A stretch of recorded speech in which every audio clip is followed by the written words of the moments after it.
The hotel ballroom looked like a place from another world. Crystal lights hung from the high ceiling, throwing soft gold over white tables and polished floors. People in expensive suits and dresses moved slowly, holding glasses and smiling in careful ways. This was a night for important people, a night where every word mattered and every move was watched. At the center of the room stood a black grand piano. Its surface was so shiny that it reflected the lights above. No one had touched it yet. It was placed there more as a symbol than an instrument, a sign of taste and wealth. People passed by it without stopping, as if it were just another piece of decoration. The man hosting the event stood near the front, talking loudly with a group of guests. He was known for his sharp mind, his endless money, and his strong pride. He had built his name from nothing, or so the stories said. Now, he believed he could judge people with a single look. His voice carried across the room, full of confidence. People laughed at his jokes, even when they were not funny. Near the far entrance, a young girl stepped inside quietly. She did not belong to this world of silk and shine. Her clothes were clean but worn. Her shoes made no sound on the floor. She paused, unsure if she should go farther. She was only there because someone had told her the hotel kitchen needed help for the night. A few hours of work would mean food and a little money. She stayed close to the wall, holding her hands together. Her eyes moved around the room, taking everything in. The lights felt too bright. The voices felt too loud. She had never been in a place like this before. Still, she stayed calm. She had learned long ago how to disappear in crowded places as she waited for instructions. Her eyes fell on the piano. For a moment, the noise around her faded. She took a small step toward it, then stopped. She did not touch it. She only looked. Something in her face softened, like she was seeing an old friend. Her fingers moved slightly in the air, as if remembering something. This small movement did not go unnoticed. The billionaire's eyes drifted across the room, bored with the same faces and praise. Then he saw her, a girl standing alone, dressed simply, staring at the piano. It amused him. He leaned toward one of his guests and whispered something. The guest smiled. The man raised his voice. "Who is that?" he asked, pointing casually. Heads turned. The girl felt the sudden weight of attention and froze. Her heart beat faster. She did not know what she had done wrong. Someone answered, "I think she's helping in the kitchen." The billionaire looked her up and down. "She seems very interested in the piano," he said, loud enough for others to hear. A few people laughed softly. The girl lowered her gaze, hoping the moment would pass. But it didn't. "Come here," the man said, waving his hand. She hesitated. Her feet felt heavy, but she walked forward slowly. Every step felt like walking into deep water. She stopped a few steps away from him. "Yes, sir," she said quietly. "You like the piano?" he asked. She swallowed. "I was just looking. Do you play?" he asked, raising an eyebrow. She shook her head slightly. "Not really." A smile spread across his face, not a kind one. "Well, tonight is your lucky night," he said. "Why don't you play something for us?" The room went silent. Her eyes widened. I shouldn't," she said. "I'm here to work." "Nonsense," he replied. "It's just a piano. Play a little tune. Something easy." Some guests chuckled. Others watched with interest. No one stepped in. She felt her face grow warm. She knew what this was. She had seen this look before. The look people gave when they wanted to prove they were better than someone else. She shook her head again. "Please, I can't." The man tilted his head. "Are you afraid?" A few laughs followed. She stood still, fighting the urge to run. She thought of the kitchen job. She thought of the empty room she went back to every night. She thought of how often she had been told to stay quiet, to stay small. "I don't want to embarrass myself," she said honestly. He smiled wider. "Then prove us wrong," he said. "Go on." Someone gently guided her toward the piano. She did not resist, but her hands were cold. She sat on the bench, her back straight, her eyes fixed on the keys. The piano felt different up close.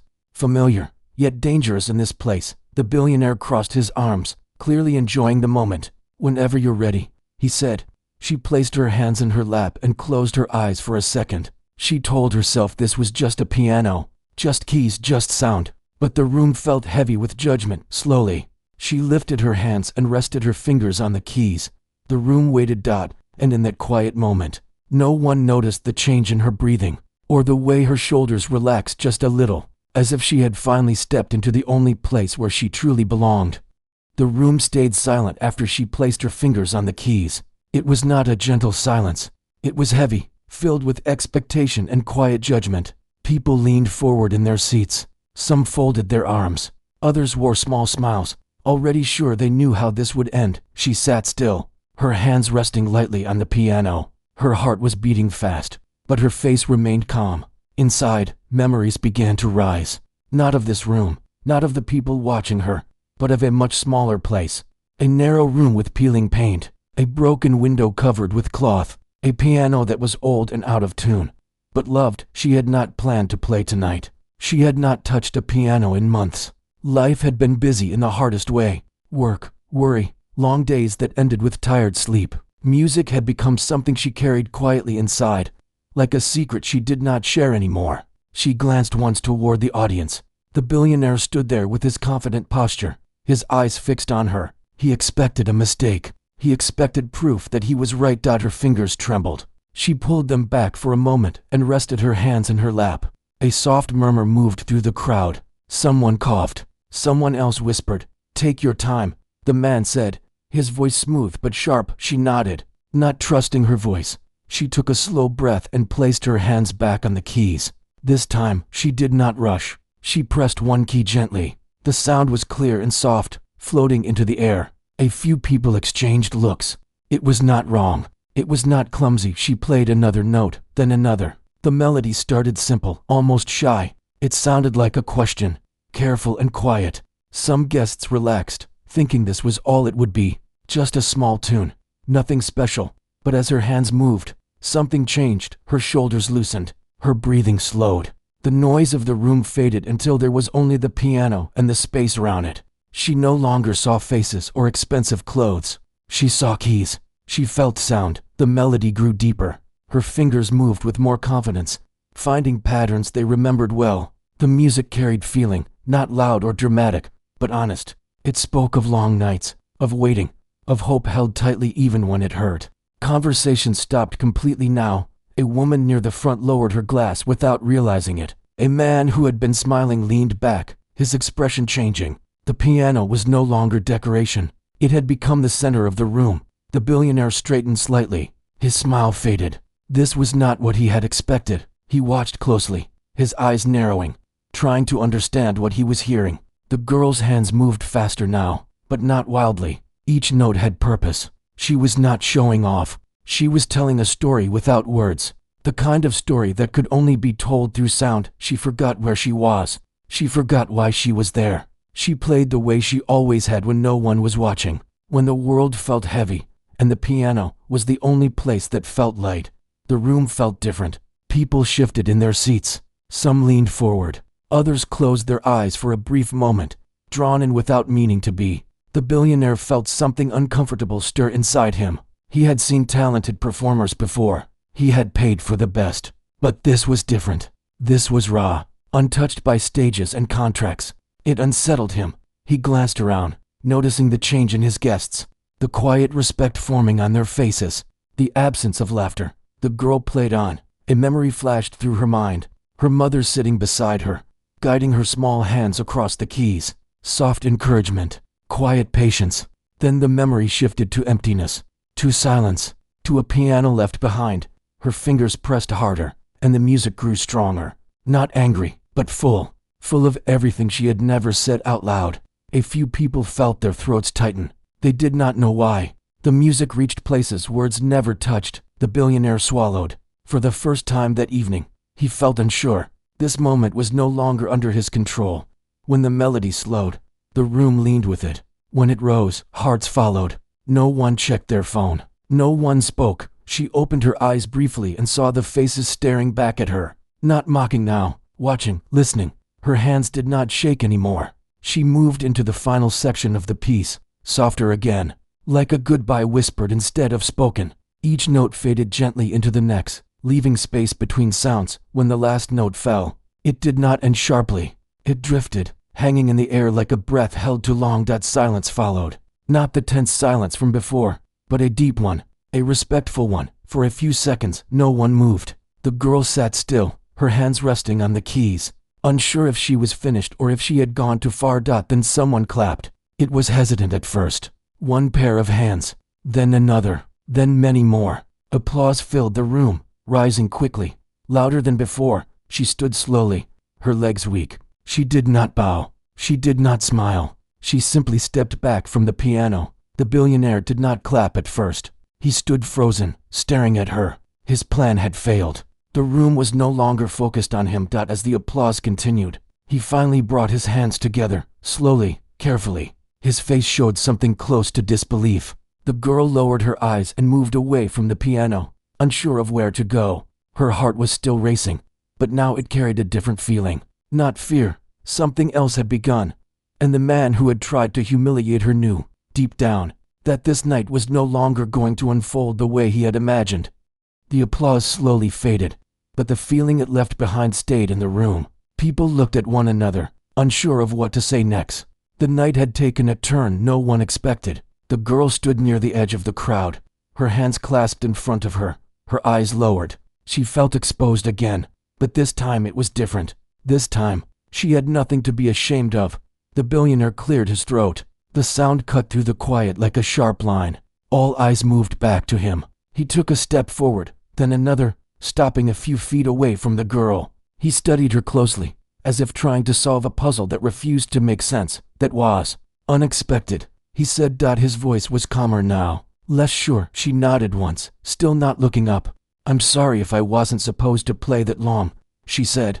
A few guests shifted uncomfortably. The words landed heavier than they should have. She had been the one pushed forward, yet she was the one apologizing. He paused, then waved his hand lightly. "No, you played fine. Double quotes fine. The words sounded small compared to what everyone had just felt. Some people exchanged looks, surprised by his choice of words. He seemed to notice, because his jaw tightened. "Where did you learn to play like that?" he asked. She hesitated. The answer felt personal, and this room did not feel like a safe place for personal things. Still, she spoke. "At home," she said. "A long time ago." He raised an eyebrow. "Formal lessons?" She shook her head. "No." The billionaire looked away for a moment, thinking. The crowd waited. He did not like gaps in attention, but this one had appeared without his permission. "So you're not a professional?" he said. "No," she replied softly. "Then what are you doing working in a kitchen?" he asked. The question was sharp, but there was something else beneath it now, curiosity, maybe even confusion. She shrugged slightly. "It's work, that was all." A woman near the back spoke up. "She has real talent." Another voice followed. "Yes, that was beautiful." The billionaire lifted his hand, stopping the comments. He did not turn around. "I didn't ask," he said. The room quieted again. He looked back at the girl. "Talent is common," he said. "Discipline is rare." She met his eyes for the first time. They were steady. "I know," she said. The answer surprised him. He blinked. For a brief second, the power in the room shifted. Not loudly, not clearly, but it did. He stepped aside, allowing her space to move past him. "You can go," he said. "Someone will show you where you're needed." She nodded and began to walk away. As she did, whispers followed her. Not cruel ones this time, curious ones, respectful ones. She reached the hallway outside the ballroom and leaned against the wall, breathing deeply. Her hands were still warm from the keys.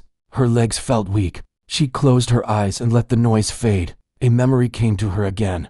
A small room, a piano rescued from a closed school, carried in piece by piece. Neighbors complaining about the noise. A mother smiling anyway. "Play," her mother used to say. "No matter what happens, play." The memory hurt, but it also held her up. A staff member approached and asked her to help serve drinks near the side tables. She nodded and followed quietly, slipping back into the role she was meant to play that night. But things were not the same anymore. People noticed her now, not as help, but as the girl from the piano. Some smiled at her kindly. Others asked questions she did not know how to answer. The billionaire watched from across the room. He told himself it was nothing, a moment, a trick of emotion. Yet something bothered him deeply. He had meant to show control. Instead, he had lost it. He had built his life on knowing people before they spoke, on seeing weakness and using it. Tonight, he had been wrong. He remembered his own childhood, though he rarely allowed himself to. A strict house, quiet rules, no music, only numbers and results. He had learned early that feelings slowed you down, and yet, for a few minutes, a girl he did not even know had filled his room with feeling. It unsettled him. He excused himself from his guests and walked toward a quieter corner. One of his assistants followed, speaking softly about schedules and meetings. Cancel the rest, he said suddenly. The assistant paused. Sir, I said cancel, he repeated. The assistant nodded and left. The billionaire stood alone, watching the guests slowly break into smaller groups. The night was losing its shine. He could feel it across the room. The girl carefully set down a tray and rubbed her wrist. She had played harder than she realized. The piano had taken something out of her. She turned and found his eyes on her again. This time, she did not look away. He walked toward her, slower than before. People noticed and grew quiet. The air tightened once more, but in a different way. I owe you something, he said when he reached her. She frowned slightly. No, you don't. Yes, he replied. I embarrassed you. The words hung between them. Some guests gasped softly. An apology was not something they were used to hearing from him.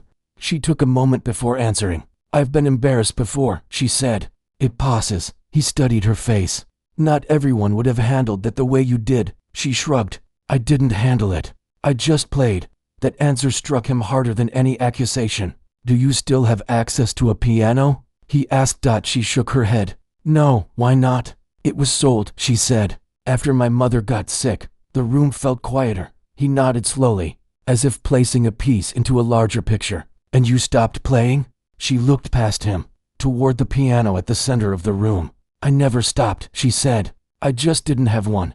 He followed her gaze. For the first time that night, he saw the piano not as an object, but as a door, one he had closed without knowing.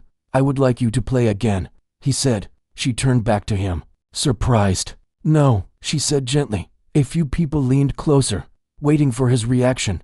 Why? He asked. Because now it would be for you, she replied. Before, it was for me. The answer left him speechless.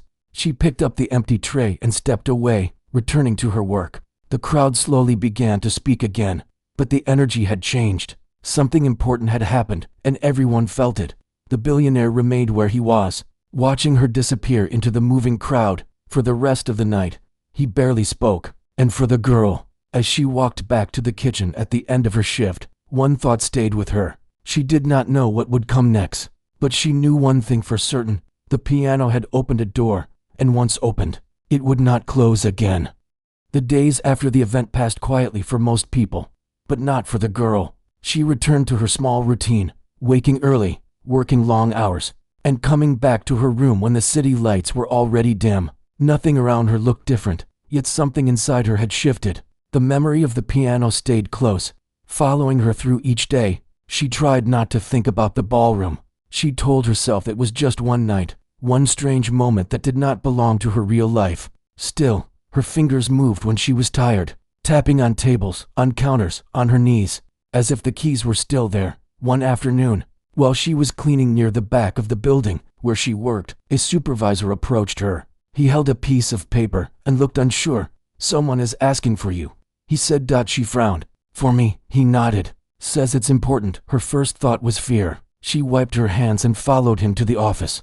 Inside, a man in a clean suit stood waiting. He looked out of place in the small room. He smiled politely.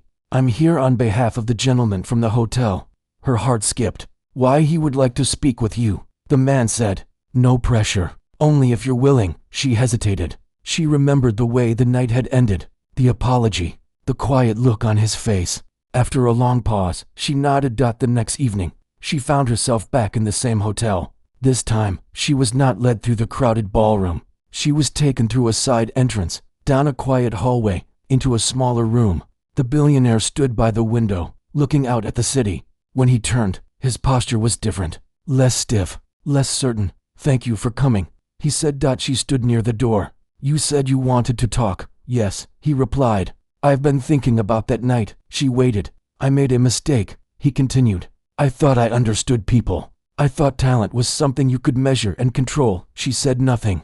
He gestured to a chair, but she remained standing. He noticed and nodded. I won't keep you long, he said. I want to help you. She felt a tightness in her chest. Help how? There is a music school, he said. One of the best. I can arrange lessons, instruments, a place to practice. She looked at him carefully. Why? He hesitated. Because you deserve it. She shook her head slowly. I don't want charity. He met her eyes. Neither do I, he said. I want to make things right. She crossed her arms, protecting herself. You embarrassed me, she said. not angrily, just honestly. I know, he replied, and I can't change that. The room felt heavy again. She took a deep breath. Music was the only thing my mother left me, she said. When I play, it's not a show. It's not a favor. I understand, he said quietly. She studied his face, searching for pride, for control. She found neither. What would you want in return? She asked. Nothing, he answered. Except that you don't stop playing. She looked away, fighting tears she did not want to show. I don't even have a piano, she said. I know, he replied. That can be changed. She laughed softly, without joy. You make it sound simple. For me, it is, he said. For you, it shouldn't be harder. She thought of the years she had spent letting go of dreams because they felt too heavy to carry. I need time, she said. Take it, he replied. He walked to the corner of the room and uncovered a piano that had been hidden beneath a cloth. It was not grand or flashy, but it was real. You don't have to decide today, he said. But you can play. She stood frozen. Slowly, she walked toward the piano. She touched the keys lightly. The sound was warm and steady. She sat down and played a few notes. Just a test. The room filled with gentle sound. Her eyes closed. When she finished, she stood quickly. I still need time, she repeated. I'll wait, he said. Days passed. Then weeks. She began visiting the music school quietly, early in the mornings. No audience, no pressure, just practice. Her hands grew stronger. Her confidence returned slowly, like light at dawn. The billionaire kept his distance. He did not visit. He did not interfere. One afternoon, the school held a small recital. Students invited friends. Teachers listened. She almost didn't go, but she remembered the door that had opened. She sat at the piano and played. Not perfectly, but honestly. When she finished, the room was quiet. Then applause came, warm and real. In the back of the room, unseen by most, the billionaire stood. He did not clap loudly. He simply watched. For the first time in his life, he understood that real power was not forcing someone to shine. It was stepping back and letting them be seen. The small recital ended without noise or rush. People spoke in low voices as they gathered their coats. The girl stayed by the piano, closing the lid slowly, as if saying goodbye without knowing when she would return. Her hands felt calm, tired but calm. That was new. Outside, the air was cool. She walked alone for a few blocks, letting the city settle around her. For the first time in years, she did not feel like she was chasing time. She felt like time had paused to watch her. The next morning, she woke early and went back to the school. The building was quiet. She practiced in an empty room, playing scales, stopping, starting again. No one corrected her. No one watched. She learned to trust her own ear again. Weeks passed. She took small jobs to cover her needs and spent the rest of her time practicing. Some days were hard. Her fingers hurt. Doubt returned without warning. But she stayed. One afternoon, she received a message asking if she would be willing to perform at a charity event. Not a grand stage, not a spotlight, just a simple room, a simple piano. She hesitated, then agreed. The event was held in a community hall. Chairs were uneven. The piano had chipped keys. Children sat in the front row, swinging their legs. She liked it instantly. She played slowly, choosing pieces that felt like home.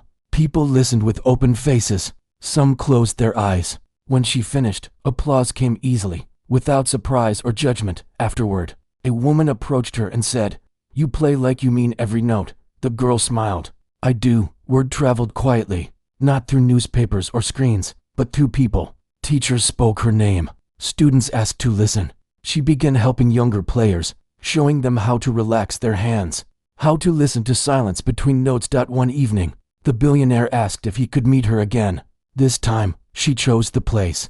A small cafe near the school. No suits, no assistants. He arrived alone and sat across from her, folding his hands on the table. "You've been busy," he said. She nodded. "I've been playing," he smiled. "I can tell." They sat quietly for a moment. He looked older somehow, lighter too. "I want to thank you," he said. "For what?" she asked. "For not letting me by your silence," he replied. "For making me step back." She stirred her drink. "I didn't do that for you." "I know," he said. "That's why it mattered." He told her he had started funding music rooms in public schools. No announcements, no photos, just rooms, instruments, and time. "I don't need my name on them," he said. "I just want the doors open." She listened and nodded. "That's good," she said. He took a breath. There's one more thing. I was invited to host another event. I declined. She looked up, surprised. I realized I don't like rooms where people are smaller than the furniture, he said. She smiled at that. Months later, the school held a larger recital. The hall was full. Parents, students, neighbors. The girl waited backstage, breathing slowly. Her hands were steady. When she walked to the piano, the noise faded. She sat and began to play. The music carried everything she had lived. Loss without bitterness. Hope without fear. Strength without anger. In the audience, the billionaire sat near the back. He did not lean forward. He did not watch the crowd. He watched her. When the final note faded, the room stood as one. Applause rose, long and warm. She stood, bowed once, and stepped away afterward. As people gathered around her, she felt no need to hide. She spoke easily. She laughed. Later that night, she returned to her room and placed her hands on the table, tapping softly. She realized she was no longer pretending there was a piano. She had one now, not just the instrument, the place in her life. She thought of the night in the hotel, of how small she had felt. She understood now that humiliation only works when you accept it. She had chosen something else, and so had he. The world did not change overnight. People still judged, rooms still filled with pride, but somewhere, doors stayed open longer. Music traveled where it had not before. The girl kept playing. Not to prove anything, just to be heard.